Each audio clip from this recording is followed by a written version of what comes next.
Hello and welcome to More Maximum Blink-182, the second talking book about the band.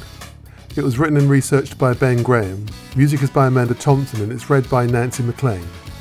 You can check out our full catalogue on our website at www.chromedreams.co.uk.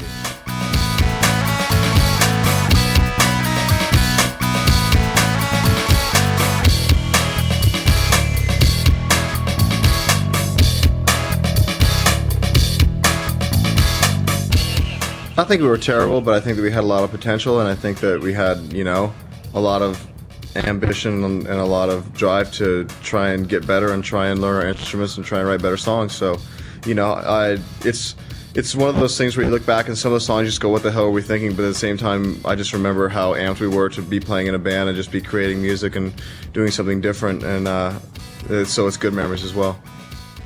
Blink-182 are one of those bands that everybody has an opinion about. You either love them or hate them. Their songs are incredibly catchy and infectious, with melodies, riffs and choruses which are at once deceptively complex and yet so brazenly dumb and obvious that they border on genius. This is a band that will never use subtlety when a sledgehammer hook will do, who are religiously dedicated to the use and abuse of just 3 major chords on the guitar, preferably played at 90 miles an hour, in their pursuit of tuneful, concise punk rock thrills. Not only are they a joyously throwaway guitar band whose songs you just can't get out of your head, they are one that rejoices in lyrics that deal almost exclusively with girls, parties, girls, bodily functions, girls at parties, girls' bodily functions at parties, and girls, in that order. Oh, and why parents and adult authority figures all suck, big time. All these deep lyrical meditations are sung in gleefully whiny nasal harmonies and liberally laced with a broad, self-deprecating sense of humour. Self-confessed geeks and nerds who nevertheless have a frat boy attitude to life, they love porn, encourage girls to get naked at their gigs and strip off themselves at every opportunity. Radiohead, they ain't. But dig a little deeper below the surface shallowness and you'll find another side to Blink-182.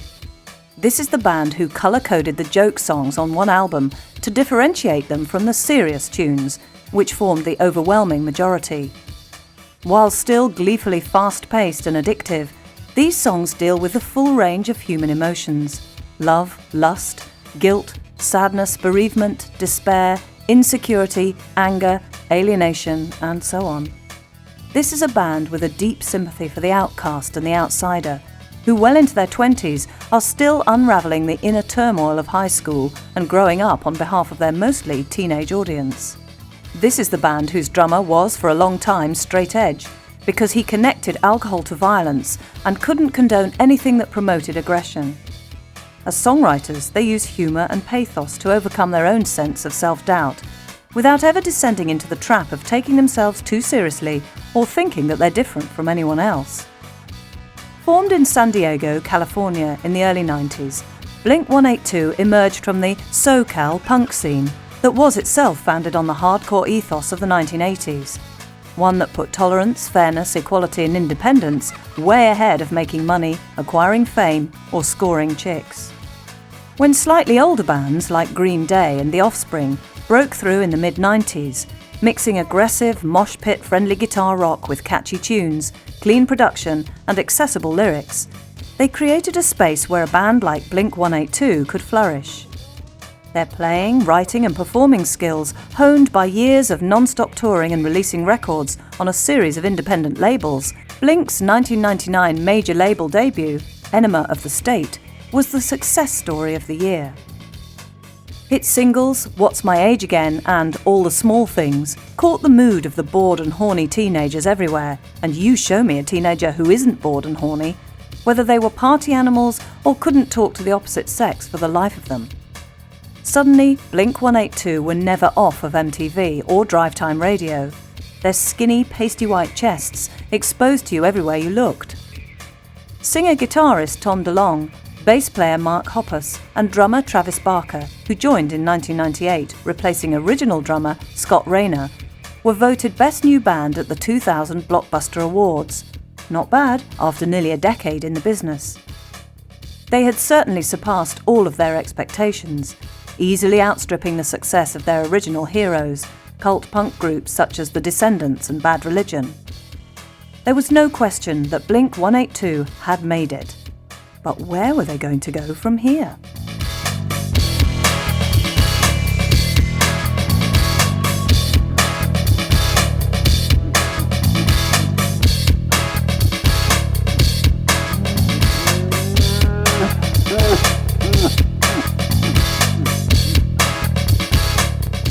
Everyone's saying that to us, but we're still the same guys we've always been. There's a lot of different stuff. There's a song on the record that's all acoustic. There's a song on the record that it sounds like an 80s pop song. There's a song on the record where Travis recorded his drums like an industrial song.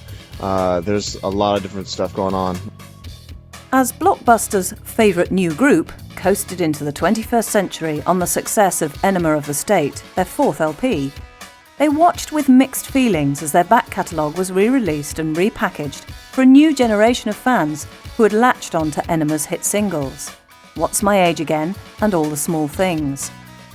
Buddha, Dude Ranch and Cheshire Cat, from 1994, 1995 and 1997 respectively, were all now available in your local high street megastore in shiny CD editions, long after their original cassette and vinyl releases, where they struggled for distribution. While Blink-182 were obviously glad of their newfound popularity, there was something irksome about having their early growing pains made public in this way. These old records were in many cases promoted as brand new releases from the kings of novelty new punk, and so Blink found themselves in the odd position of having to compete with themselves for sales. Also, by comparison with the glossily produced and expertly played Enema of the State, some of the tracks on the earlier albums sounded distinctly amateurish and half-baked, first fumblings towards their current sound that the band now regarded with a mixture of affection and embarrassment. If all the people who bought the re-releases had bought them when they came out, the Blink members could have quit their much-loathed day jobs a whole lot earlier. But they hoped that all these new fans wouldn't be put off the band by what seemed like a drop in quality when they went back to the mid-90s albums after Enema. All in all, Blink-182 themselves weren't too keen on looking back. They were much more interested in the future. In May and June of 2000, Blink-182 embarked on a 28-date US tour in the company of Bad Religion and returned triumphantly home to the Cox Arena. One can guess what the boys made of that name, in San Diego for a New Year's Eve spectacular, alongside Weezer. The band also found time to set up their own e-commerce site on the internet at www.loserkids.com. Originally designed just to sell skatewear, the site soon expanded to include all manner of related clothing, merchandise and cool stuff, and was further proof that behind the disorderly and carefree facade of the band, there lurked three keen entrepreneurial business minds, consolidating their gains and planning the future to their best advantage. Their parents must have been very proud of them. The truth of the matter was that Blink-182 had finally found themselves to be the right band at just the right time. This was definitely their moment, as popular culture fell briefly but completely in step with their own smutty, joyously adolescent mindset. The runaway success of the film American Pie, in which Blink-182 actually made a cameo appearance, as well as contributing to the soundtrack with a host of other like-minded groups, was one indicator of the way the wind was blowing. Suddenly, Hollywood was churning out more dumb, gross-out teenage sex comedies than at any time since the early 80s glory days of the Porky's films. Perhaps it was because the generation of kids weaned on that shower scene, whose attention span was defined by the fast-forward and rewind buttons on the first video recorders, were now of an age to be making and commissioning movies themselves. That contributed to this sudden, hormonal upsurge in American culture. There was certainly a strong strain of early 80s nostalgia in this deliberate move towards sexing up and dumbing down, best exemplified by the hit soundtrack to Adam Sandler's film The Wedding Singer. New wave groups like The Police, Blondie, The Cars, The Go-Go's and Elvis Costello and The Attractions were being cited as influences by all the cool new alternative bands, not least Blink-182 themselves. Indeed, Blink could be said to have started this trend. After all, if grunge was punk revisited, with Nirvana and Pearl Jam, the short-lived Sex Pistols, and the worthy die-hard Clash of a new generation, respectively, then bands like Blink-182, Green Day and The Offspring, who followed immediately after, were surely the new wave, more radio-friendly, less arty, serious and abrasive than their groundbreaking forerunners. However, like all such moments, it was obvious that this one couldn't last, a fact of which Blink-182 were as aware as anyone. The challenge that lay before them, therefore, was twofold. Firstly, they had to seize the day and exploit the success of Enema of the State to their best advantage. Secondly, they had to prove that they were not just some one-dimensional flash-in-the-pan group, tied forever to a specific time and place and ripe to be discarded when the world, inevitably, moved on. It was a lot of pressure to be placed on the shoulders of 3 young men from California, who only ever wanted to meet girls, play songs and have a good time. Somehow they had found themselves elevated almost to spokesmen for a generation that looked to them to keep the party going. Luckily, Blink-182 weren't about to let them down.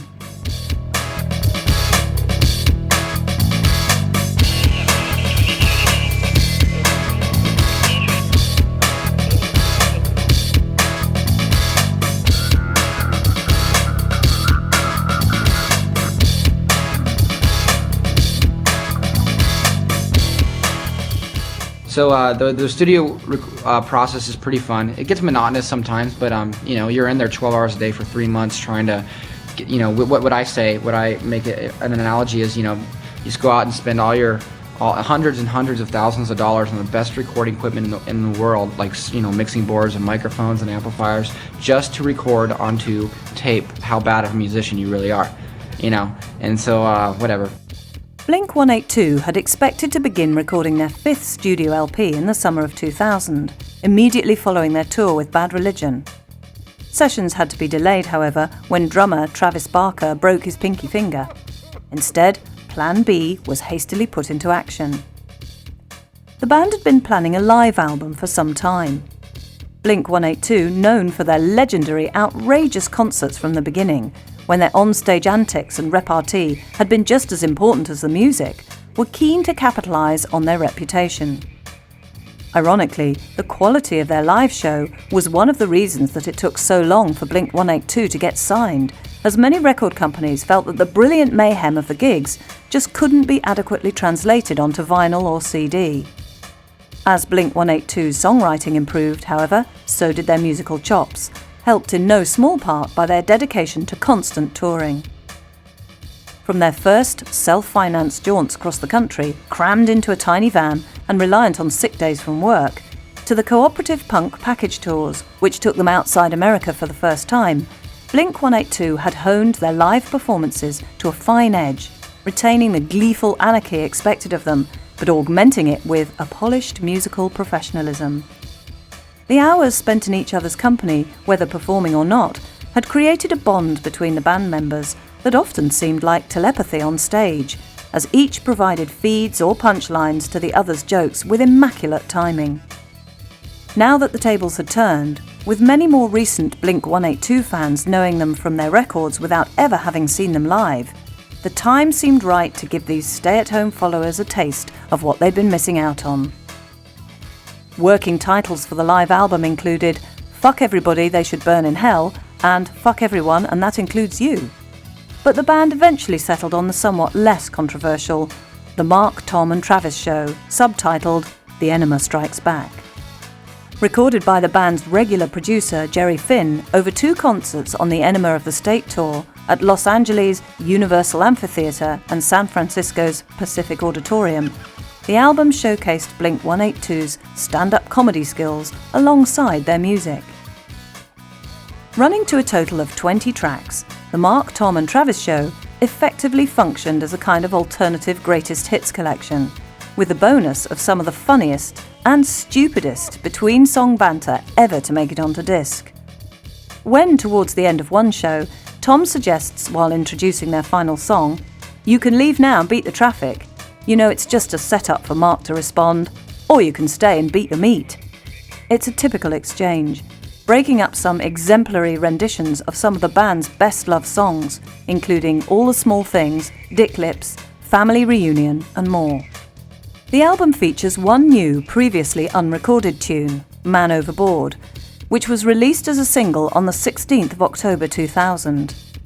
It easily ranks among the band's finest moments, and it seems a criminal shame that a studio version has never been made available alongside the live cut.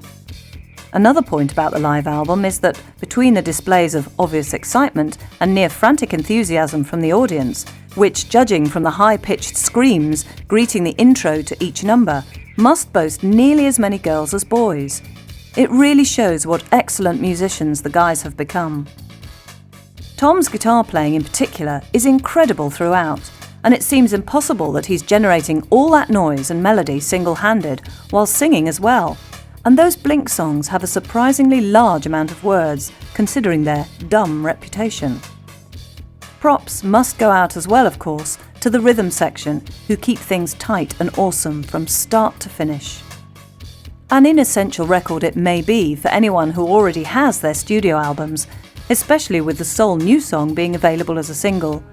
But the Mark, Tom and Travis show is nevertheless a worthy addition to any Blink fans' collection. It's surprising how many popular bands couldn't put out a killer live album without a serious amount of studio tweaking and overdubbing. Blink-182, needless to say, are a cut above.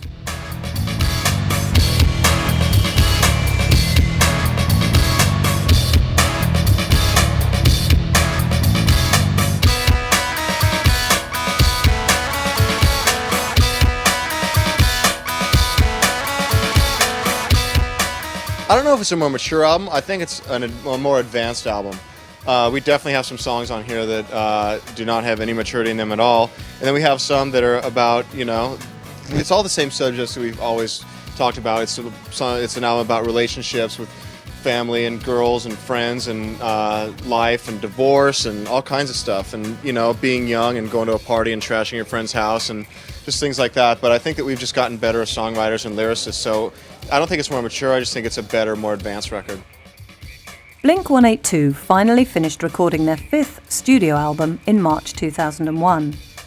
The first the world got to hear of it was when the first single, The Rock Show, was made available in excerpt form on the band's website.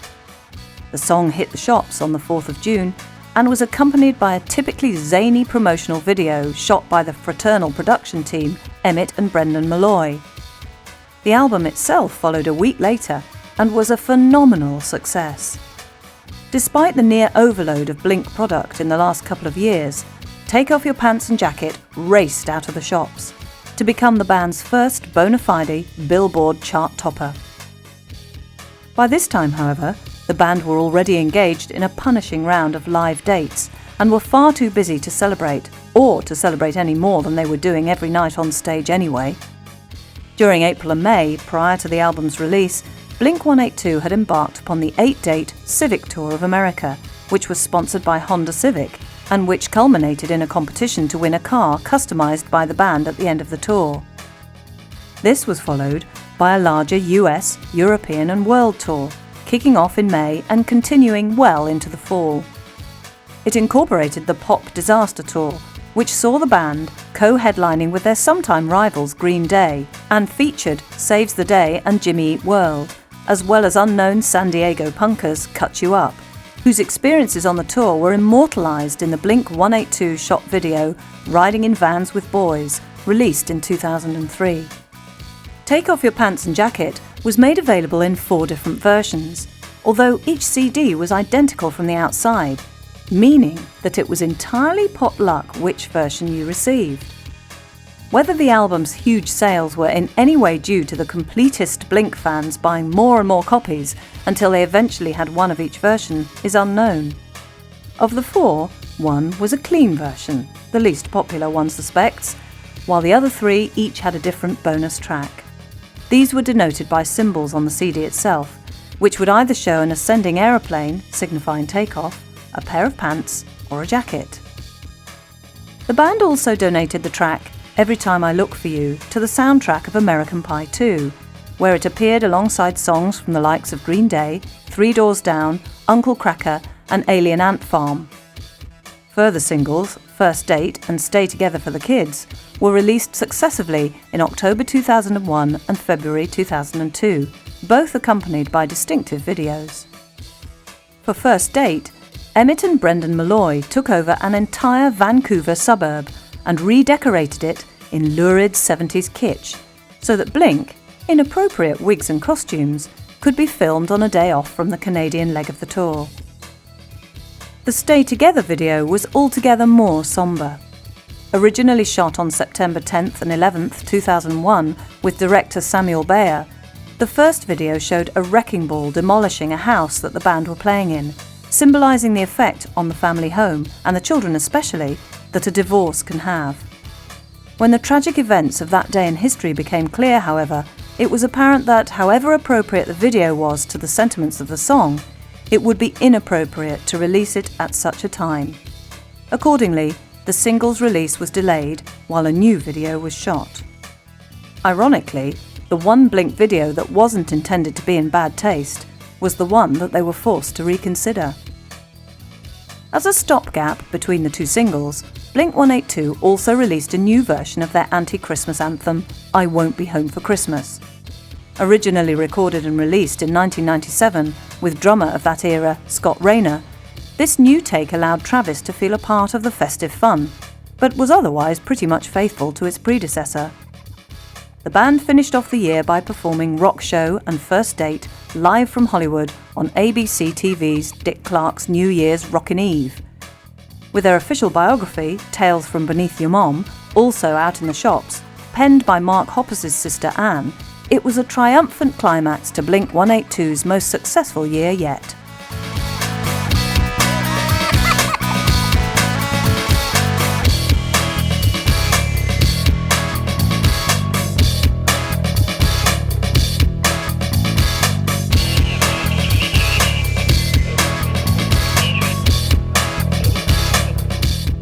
Well, on this record, we tried to make it a lot not as polished as Enema of the State sounded. We tried to strip things down. We wrote it pretty much the exact same way. We went into the practice studio, wrote the record in 3 weeks, and then recorded it over the next 3 months. And I just think that the songs are stronger. I think that the lyrics are a lot better. I think that it's a heavier record, and I think it's just a much better piece all the way around. Take Off Your Pants and Jacket opens with a crashing drum roll and racing guitars of Anthem Part 2, which is, as the title suggests, an anthem for the kids. The message is that the adults have screwed up the world and yet keep the kids in their place with useless, senseless rules and regulations. They can't vote or have any say, but get all the blame nevertheless. We never wanted to be abused. If we're fucked up, you're to blame. The stuttering riffing of online songs reintroduces the character of Josie, the eponymous Every Girlfriend character from Blink-182's 1998 hit single. The band insists that Josie was just the name of a neighbour's dog, as was Blink, incidentally, and that she in no way refers to a real person. Nevertheless, the recurrence of her name gives Blink fans a reassuring sense of continuity and empathy. Just as many of their songs seem to be sung from the perspective of the same nervous, terminally insecure yet hormonally charged and frustrated adolescent male, so the idea that the same female characters reoccur gives a pleasing soap opera feeling to much of the band's work. In this episode, they've broken up, but he still sees her screen name online on the internet, talking about personal stuff that causes him pain. The single First Date is a picture of that most harrowing and potentially memorable teenage experience, the first date of the title. Expectation, terror, cynicism, innocence, insecurity, love and lust all put in an appearance, as one would expect from Blink-182's nervous, nervy every guy. Given his past record, however, the experience is neither as embarrassing nor as sordid as it could well have been, with the chorus finally expressing the romantic hope that the night will never end. Happy Holidays, You Bastard is the first and only comedy song on the record, and it's over almost before it's begun, a companion piece to the early single I Won't Be Home for Christmas, in its contempt for the festive season. The chugging, new wavy Story of a Lonely Guy takes us once more inside the head of the typical Blink-182, sensitive, self-hating adolescent male, covering up his nerves with alcohol, trying to act cool, and, in his mind at least, failing miserably. He feels like he's been left behind. He can't get a girl, everybody else has moved on, and it seems too late for him to do anything but bury himself in his book. Another story of another lonely guy. On a happier and more optimistic note, The Rock Show is a love song to a girl met on the Warped Tour. Where else? One for all the Blink fans who've been on that annual punk skate outing across America to identify with. It's appropriately punk melodic in a Ramones kind of way, sweetly dumb and naive. She said what, and I told her that I didn't know. It comes complete with a dig at the parents who stand in the way of young rock love. Also released as a single alongside The Rock Show, Stay Together for the Kids couldn't be more different. Alternating between picked semi-acoustic guitar on the verse and abrasive walls of distorted noise on the choruses, it accurately conveys the conflicting moods of sadness, anger, and confusion of the lyrics.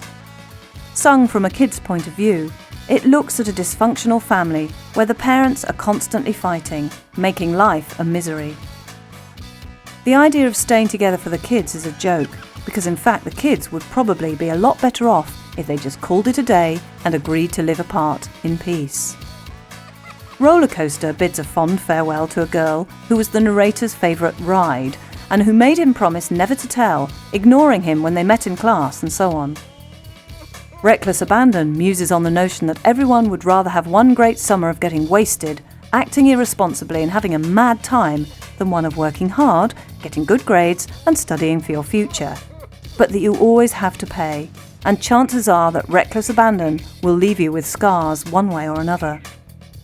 Perhaps too this is blink-182 regretting the way they encouraged millions of young impressionable listeners to behave in this way, and perhaps ruin their lives for good.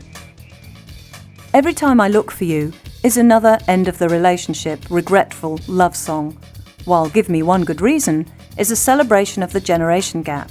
Blink say, leave the punk kids alone because they rule. On similar lines, Shut Up is about a kid who's had enough of his parents nagging on at him and who decides to run away, while Please Take Me Home is about the delicate transition from friendship to love and what's lost as well as gained. Despite its title then, Take Off Your Pants and Jacket is Blink-182's most sensitive album yet.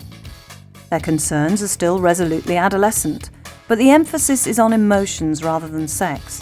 The characters introverted rather than extroverted, more likely to be found reading a book on their own than getting drunk at a party. It's a side to Blink-182 that had always been there, but which had previously been overlooked when their more boisterous tendencies had demanded all the attention. On this album, Blink were not only taking their clothes off, they were gradually removing their masks as well, to reveal the true feelings lurking beneath.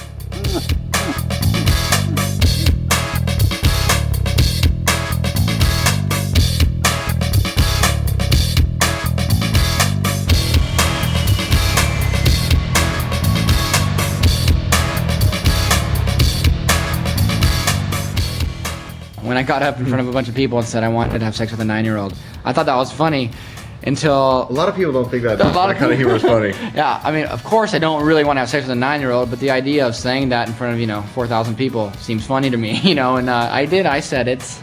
And I think there were some parents that brought their kids that, weren't too happy. With Take Off Your Pants and Jacket, Blink-182 became more successful than ever. However, this also meant that their media image, as people, artists and musicians, had become even more rigidly defined in the public eye. The more famous the band got, the more people thought they knew what to expect from them, and the greater the pressure from their record company, from their fans, and to an extent from their own minds, to continue to conform to those expectations. The people want more of the same, came the voices. Give them what they want. While there was truth in both these statements, they also tended to oversimplify the case somewhat. People don't necessarily want more of the same. In fact, they can quickly become bored if an artist or group just seems to be churning out endless rehashes of their best-known work. It's easy to say that because they like this, we should carry on doing this rather than run the risk of doing something else that they might not like. But it is the business of artists, almost by definition, to take those risks, to trust their instincts. The greatest artists, after all, have not given the public what they wanted, but what they needed. And the most successful artists have given people something that they never knew they wanted until they were presented with it. Afterwards, of course, in the hands of the imitators, it becomes formula. But the true greats are originals and innovators. Blink-182, even more than most bands, were in grave danger of being reduced to a media cartoon. Of course, this was partly their own doing. Their image as sex and toilet humour-obsessed goofy adolescents, perpetual outcasts and losers, was carefully contrived by the band themselves, and remained despite the fact that all three members were now well into their 20s, hard-working millionaire businessmen and musicians responsible for families of their own. But however much they'd instigated it, Blink-182 now felt trapped by this stereotype. They didn't want to disown it entirely, as it still represented at least one side of their personalities, but they wanted to show that there was more to them than the wacky characters cavorting around in their videos. Drummer Travis Barker in particular felt the need for another creative outlet. Having only joined Blink-182 once they'd already become reasonably successful, the childish humour and melodic one-dimensional punk sound that they'd made their own was not something that he felt necessarily represented him as a person. A long-term friend of the band from the San Diego area, he had nevertheless grown up in a significantly different environment from either Tom or Mark. For him, punk rock had always been a serious business. Just as playing the drums was the thing that diverted him from the life of crime, drugs and despair that swallowed many of his peers, so the music and hardcore ethos of the bands like Black Flag, Fugazi and the Minutemen had helped him form his own ideology, one significantly opposed to the mainstream cultural values of greed, aggression, mindless escapism and unquestioning apathy. Boxcar Racer then began as Travis's side project, a way to experiment musically with different forms and rhythms, and an expression of solidarity with the bands that had inspired him, bands that had never had anything like the commercial success which Blink-182 had enjoyed. Teaming up with Dave Kennedy, a guitarist in an obscure Californian punk band called Over My Dead Body, and bass player Anthony Celestino, he began assembling tracks like musical collages as a nod to his love of contemporary hip-hop. The raw material, meanwhile, drew on the sonic rage and unfettered creativity of Fugazi, Quicksand, Refused and the Minutemen, bands whose music was as uncompromising as their politics, and who drew on everything from punk and heavy metal to jazz, folk, reggae and progressive rock in order to get their point across. At the same time, however, Tom DeLonge was also keen to work on a solo project, away from the Blink-182 spotlight. He envisaged a stark album of acoustic punk folk songs, somewhat in the vein of cult artists like The Violent Femme and Dashboard Confessional. He had several tracks ready to go when he got wind of Travis's project. Each liked what the other was doing and felt perhaps that they'd gone as far as they could on their own. So they decided to join forces, and Boxcar Racer was born. Accompanied by Roger Manning, formerly of Jellyfish, on keyboards, Boxcar Racer released their self-titled debut album in May 2002. True to the band's word, it sounded nothing like Blink-182. The first sound on the record is of a slightly discordant, semi-classical piano motif, soon joined by plucked acoustic guitar, as if to say, listen up kids, this is art. Even when the down-tuned, distorted electric guitars, bass and drums kick in, as they quickly do, this is rock that owes more to the heavy likes of Soundgarden or Alice in Chains than Blink-182's poppy peers. A crashing, wave-like riff is built up only to drop away to the acoustic guitar for the verse, before building back up again to the chorus. There are echoes of Radiohead's Creep, both musically and lyrically, as over a clipped staccato guitar chop, Tom, referred to as Thomas throughout, incidentally, intones, "I wish I was brave, I wish I was stronger," before the chorus explodes into a chant of "Let's start over." While the song as a whole suggests the punk rock guilt syndrome of perceived, undeserved success and inner shallowness, the hook line also says, forget Blink-182, forget everything that you think you know. This is a new band. This is something completely different. All Systems Go uses similar quiet, loud dynamics to underline a call to arms, a call to follow the age-old punk ideal of changing the world for the better. After I Feel So's defeatism, lyrics like "I left my fear behind me," "The government is lying," "The youth, they won't believe them," "We can't go wrong," "Speak up now," are welcome in their inspirational directness and righteous anger. Watch the World mixes this idealism and desire to change things with a sense of regret for all those things we thought of but didn't ever do.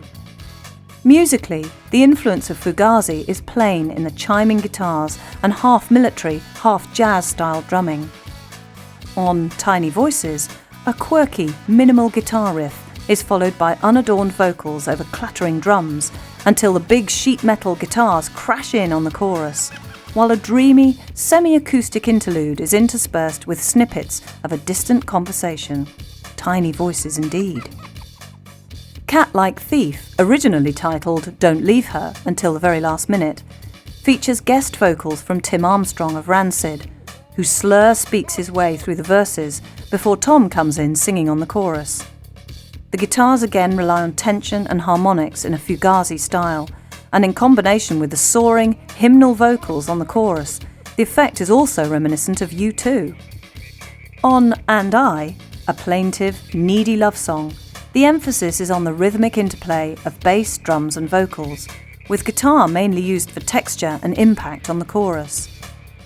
Letters to God is a protest song against God, fate and mortality, complete with strummed acoustic guitar and piano fills before crunching rock guitar, bass and drums explode suddenly to bring the tune to a full climax.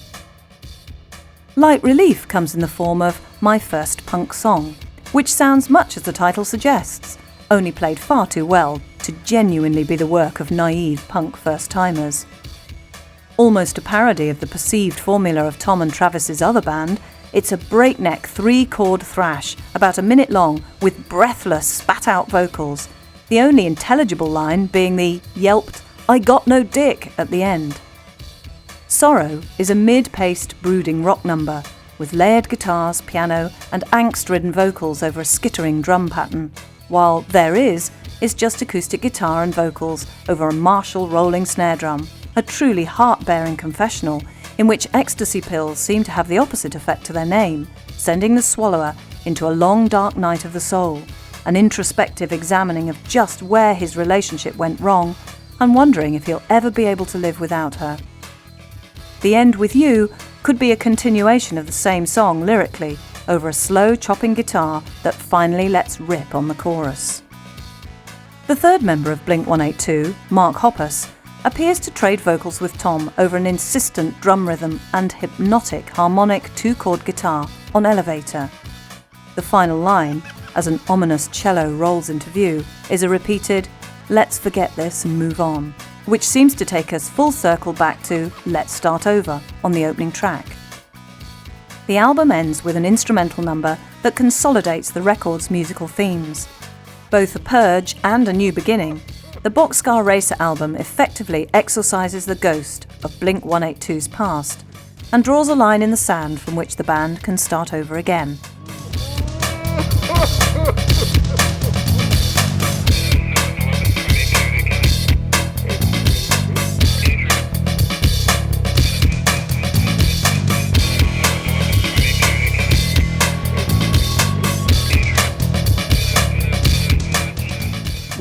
We have an amazing producer, Jerry Finn. He's like we label as the only punk rock producer. I don't know any other ones personally, but he's worked with like Jawbreaker, Rancid, Green Day, Pennywise. He's done a lot of stuff. So it's kind of like we sit in there and we're so alike with this guy, and all we do is just say a bunch of shit all day long and make fun of people, make fun of everything, and say the worst possible things imaginable. And every once in a while, we'll actually pick up a guitar and do something. Boxcar Racer wasn't the only diversion that Blink-182 members were involved in during 2002, as Travis Barker also found time to hook up with Rancid's Tim Armstrong in the Transplants. Armstrong had, of course, already guested on the Boxcar Racer album, and when he called up Travis and asked if he'd play drums on some tracks he was working on, the drummer readily agreed. The intention was for the Transplants to be a very different band from Rancid, or indeed from Blink-182 and Boxcar Racer. Formed initially by Tim with former AFI merchandising man Rob Aston on vocals, the pair began experimenting with loops, beats and samples in Tim's basement studio, building up songs layer by layer until they realised that they really had something special going on. At this point, they decided that they needed a live drummer to add his input to the mix, and Travis was their first choice. Featuring a host of other guest musicians contributing here and there, the Transplant's self-titled debut CD was released in 2002 on Armstrong's Hellcat Records.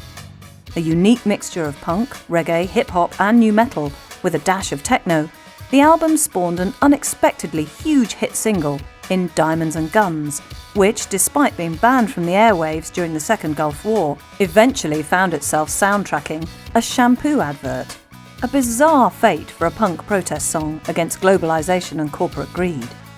Opening with the distorted guitars, clipped drums and sinister synthesizer of Romper Stomper, the Transplant's underground credentials are immediately apparent in Aston's raw, abrasive vocals, as powerful and aggressive as any hardcore proselytizer.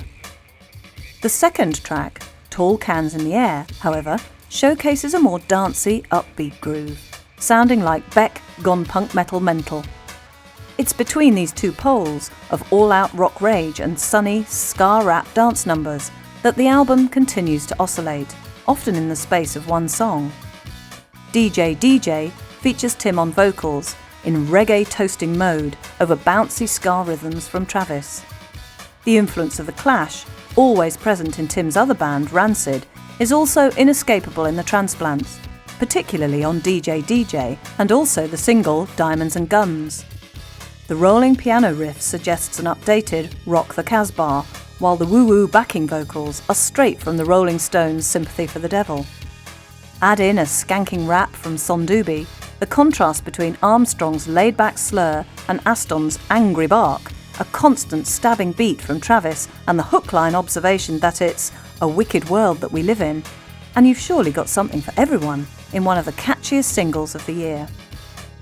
Quick Death features Aston's old boss, Davey Havok of AFI on guest vocals, and rocks big time, a raging slice of gothic metal guaranteed to clear out the cobwebs. Sad but True could be a punk Beach Boys with its backing vocal harmonies and sunny Californian guitar, while Way on My Mind features the voice of Armstrong's then-wife Brodie, soon to find fame in her own right as frontwoman of the Distillers. 117 is bracing techno-punk. California Babylon is Diamonds and Guns Part 2, sounding again like Beck crossed with The Clash, and this time crossed with the Rebel MC. And We Trusted You is jazzy old-school pop, with a warm, funky organ solo. The album culminates with two further standout tracks. DREAM, which stands for Drugs Rule Everything Around Me, is a near-perfect G-funk pastiche, with Dr. Dre's patented squelchy 70s synths high in the mix, the illusion only shattered by the distinctly unlaid-back vocals. Finally, Down in Oakland, is mariachi ska, with hip-hop loops and beats and a great twanging spaghetti surf guitar riff. While Travis Barker had no hand in writing the Transplants material, his contribution is crucial to the record's success. More beat-heavy and rhythm-driven than either Blink-182 or Boxcar Racer, it sees him returning to the watertight, rock-steady ska beat of his earlier band, the Aquabats. Recognised as one of the best drummers in the rock business, regardless of style, Travis is constantly in demand for session work and can take it or leave it as he chooses. His decision to hook up with the Transplants elevated Tim and Rob's songs to the status of one of the finest albums of the year.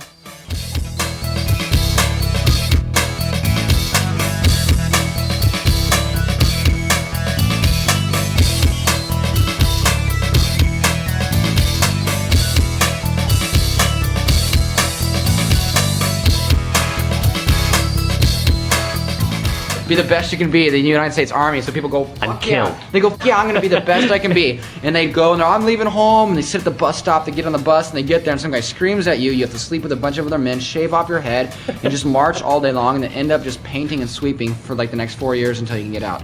That's the Army. Every once in a while, though, you can turn into like a guy that goes around and professionally kills people, but you know. The signs were all there.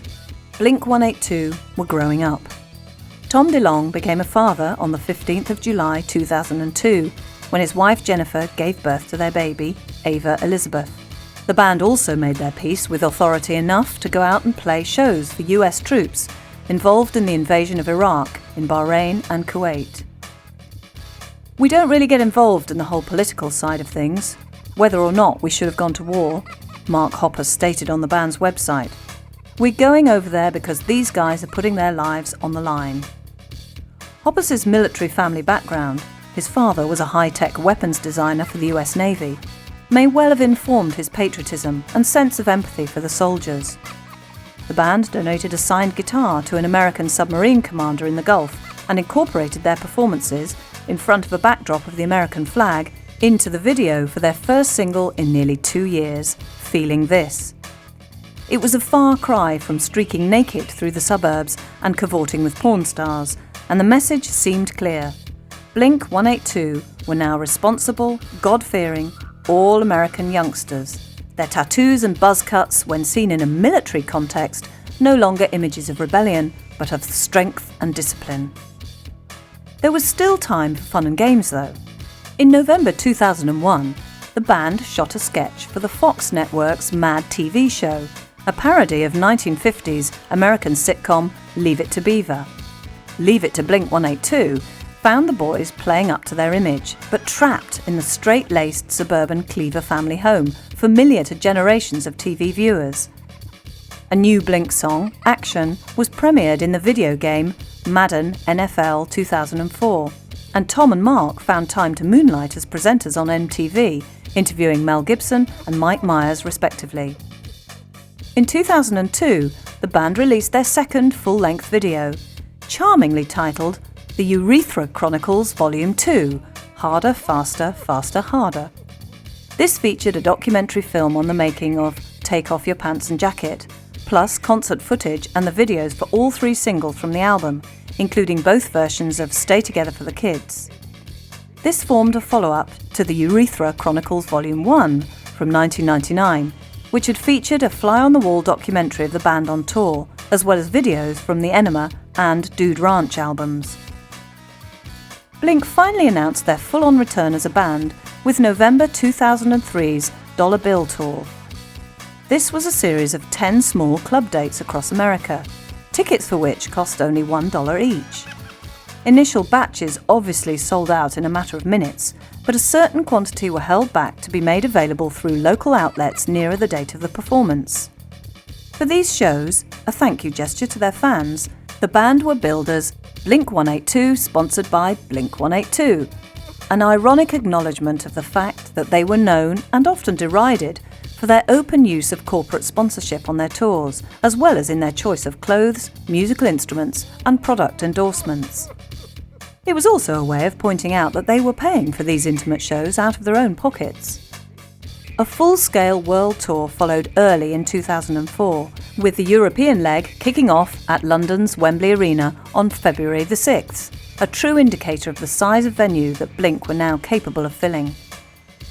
The Dollar Bill Tour was also an all-ages tour, which, combined with the low ticket prices, meant that young kids could see Blink-182 for the first time in a small-scale environment. Support came from Southern rapper Bubba Sparxxx and the Kinnison, acts themselves capable of charging over $20 a ticket. However, while Blink were setting up this act of generosity, they were hit with a lawsuit from former roadie Larry Palm, who claimed that he'd come up with the album title Take Off Your Pants and Jacket and had been promised some financial payment as a result, which he never received.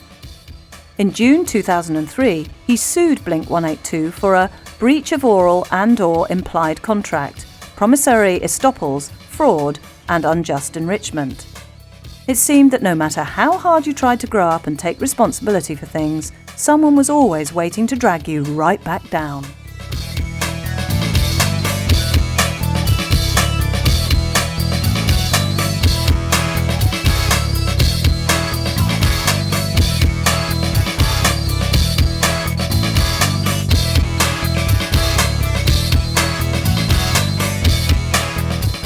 This video, we wanted to not, basically we just go, hey, instead of spending hundreds of thousands of dollars on lots of lights and cameras and making it all whatever, why don't we just take that money and go out and buy TVs and break them and go break cars and give away cash to anybody who wants it. And that's what we did. And so we filmed that over the span of a couple days and put together a video that looks like it was all done on like handheld cameras too. When bands release a self-titled album some half a dozen records into their career, it usually means that they wish to signify a fresh beginning, a coming of age, or a return to a back-to-basics approach. With blink-182, it was something of all three. Their sixth studio album was simultaneously a logical step forward from 2001's Take Off Your Pants and Jacket, and a break from the past altogether. Where the earlier album had eschewed, for the most part, gross sexual references and toilet humour in favour of the more sensitive, emotional and introverted side of teenage life, blink-182 finally left adolescence behind and moved on to more adult concerns, both lyrically and musically. It had to happen. The band members themselves were now heading one by one past their 30 age mark and were having children and starting families of their own. No longer the eternal teenage rebels, they were now becoming the very parents and adult authority figures they had always railed against. Plus, nearly a decade into their musical career, the band's original fan base was growing up as well. The general cultural mood in America and the world had shifted a great deal since Enema of the State first exploded into the public eye in 1999. We were now living in an era of uncertainty and change, post-September the 11th and the war against terrorism. Suddenly, there seemed more important things to worry about than boobies and fart jokes, and whether or not you were going to get laid after the prom. Not that this was the album where blink-182 went all political and decided to start putting the world to rights. Far from it. They were still just regular guys who liked the regular things in life. But they now presented as regular guys who've grown up a bit. Opener and first single, Feeling This, rides into view on a wave of swirling guitars and drums. The verses all lust and sexual desire, the choruses a celebration of romantic love. Yet the middle eight and the final line suggests that the love in question is now lost and in the past. Obvious, which follows, is a dark, angry song of sexual betrayal and relationship breakdown, musically closer to the Foo Fighters than anything blink-182 had previously done, while I Miss You is an unplugged number using brushed drums, double bass, piano and acoustic guitar, apparently influenced by The Cure's Love Cats. Violence opens with a cool, dancey percussion track, followed by a sudden burst of raging guitars before returning to the spare percussion and a vocal that's almost a rap, after which the chorus explodes again. It's one of the album's catchiest rock songs, drawing on the sound of Travis and Tom's Boxcar Racer side project to reinvigorate the blink-182 mothership. Stockholm Syndrome opens with English actress Joanne Whalley reading from a letter that Mark's grandfather wrote to his grandmother during World War II from the front, over haunting piano and the sound of low-flying aircraft. It's an unusual and affecting intro to a powerful song about paranoia and depression that shows the musical influence of avant-garde alternative rockers like At the Drive-In. Down recalls the more mature Linkin Park in its mixture of musical textures, guitar and keyboards, and an anthemic chorus. It fades into The Fallen Interlude, a queasy but beautiful segment of instrumental trip-hop, reminiscent of DJ Shadow. Go is the closest song musically to the blink-182 sound of old, with its guitars aping Belgian punk rocker Plastic Bertrand's 1978 novelty hit Ça plane pour moi. Asthenia is a song about an astronaut floating out in space in his capsule, wondering whether or not to ever come back down again. Opening with the sound of actual NASA transmissions and Mark's guitar plugged into a dying Leslie cabinet speaker, the subject works as an apt metaphor for alienation and dislocation on all levels. The band themselves describe Always as a total 80s song, and from its synth intro and outro to the chugging rhythms and chiming guitar of the verse and chorus, it wouldn't sound out of place on a soundtrack to a John Hughes teen flick like Pretty in Pink. Equally 80s sounding are the next two songs, Easy Target, with its catchy new wave chorus, and All of This, which actually features guest vocals from The Cure's Robert Smith over an appropriately gothic soundscape made up of sweeping orchestral synths, tolling bells, funereal guitars, and half-dead handclaps. Here's Your Letter once again recalls the Foo Fighters in its barrage of anthemic guitar rock, while the lyrics speak of communication breakdown, and album closer, I'm Lost Without You, is a piano-led epic, finishing with an astonishing double-tracked drum solo. Described by many fans and critics as the band's emo album, Blink-182 sees the band maturing and spreading their wings musically as well as lyrically, taking on new influences, experimenting and innovating in the studio. Song structures are a lot less straightforward than before, with different effects used liberally on all the instruments and a greater emphasis on keyboards. It's certainly a step forward, and yet at the same time a step back to what was always special about Blink. The fact that they sung about the issues that really mattered to them. When they were teenagers, they sang about teenage problems. Now, as adults, their lyrical concerns are more adult too. The musical setting reflects this more complex worldview, and all that remains to be seen is whether the fans can keep up with the band's changing pace.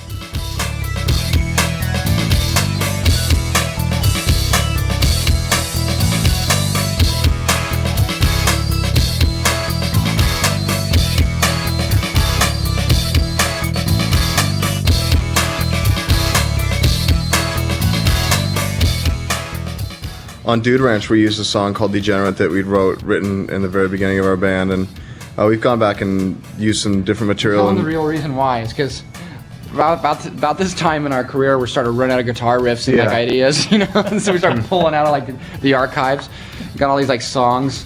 Well, maybe if we just like change the riff a little bit, no one will notice, you know. A year is a long time in pop music. When Blink-182 took 12 months off between Take Off Your Pants and Jacket and Blink-182 in order to pursue other projects, they could hardly expect the world to stand still and wait for them to return. In fact, as nature abhors a vacuum, a host of new pop-punk bands sprang up in their absence, all of them obviously modelled on the Blink-182 hit formula. Sum 41, Good Charlotte, Bowling for Soup. It's debatable whether any of these bands would have happened if Blink-182 hadn't shown them the way.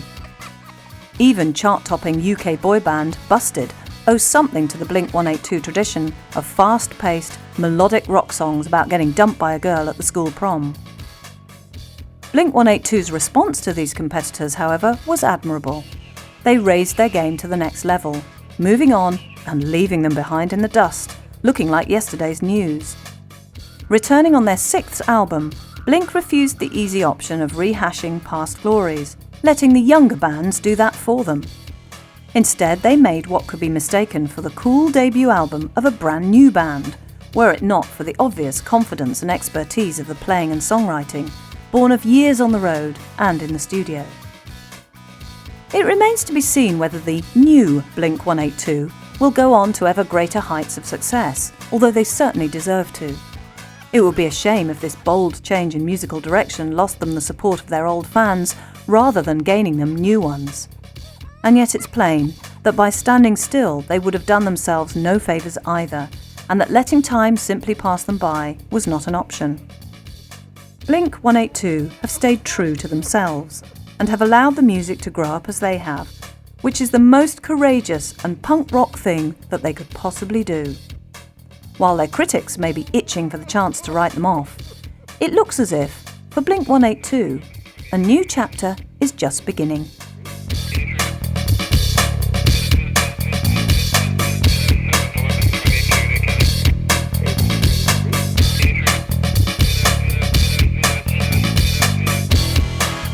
Thanks for buying more Maximum Blink-182. We hope you enjoyed it.